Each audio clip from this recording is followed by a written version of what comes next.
when I first got introduced to the fairy realm, I would identify them as um, various images, the typical gnome images and the typical fairy images and the, Mm-hmm. blah, blah, blah. Mm-hmm. But at some point along the path, it moved over to just um, globes of energy because they move around a lot better. They don't have little legs; they're moving all over the place, or Yeah. winky. Well, they're inherently shapeshifters. So I was, when I'm with a group of people, I ponder the fact that we're all actually just energy orbs, and we use the body to just have that kind of experience of Mm-hmm. physicality and Mm-hmm. interaction with other people. Mm-hmm. But in all reality, we're just orbs of energy that exist Yeah, somewhere. sure. In the physical, you're just all meat sacks. you know, ultimately, the bodies go back to the earth. The bodies came from the earth. The bodies will go back to the earth. It is the soul. It is the spirit. It is your heart center that keeps you alive. Is the continuation. And the fairies and the gnomes, the elementals. They're all inherently shapeshifters. You know, so yeah.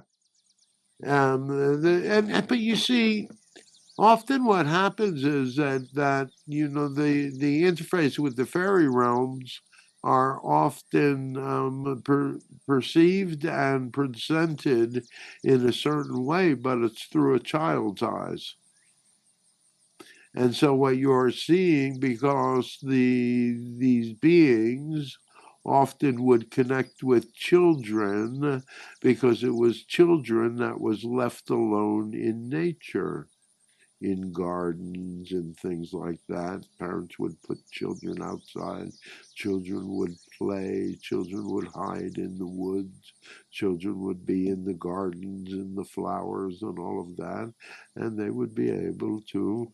And so the elementals would make connection first with the dynamics of of children, primarily those that are innocent, those that are not what shall we say, filtered by the dynamics of belief. And so, in the dynamics of the way that fairies are presented in that sort of way, in visual understanding, they are often presented as gnomes, of fairies, other sorts of elementals, of sylphs and triffids, and there's so many different kinds of energies that have been that exist in that sort of realm, and but they have always existed, and they always will exist in that sort of way, and it's just a personification, the way the personification of belief that has happened that presents them in that sort of way to humanity, and in this situation where John, in his first realization of the dynamics, it's a very it's a very understandable and illuminating dynamic that you would see, the traditional, you would see what you would believe a gnome to look like, you would see what you believe a fairy to look like, you see certain movement in the woods or in the gardens or something at the peripheries of your vision where you don't actually see, but you know that it's there in that sort of way.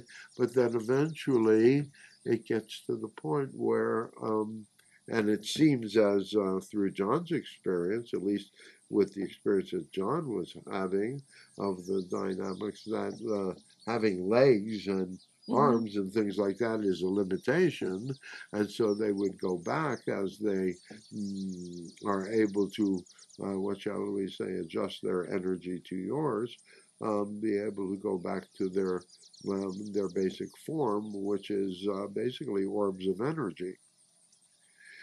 And so often the number of the orbs that many people see at night and things like that are energies like this as well. You tell the channel that who doesn't believe in orbs. Right.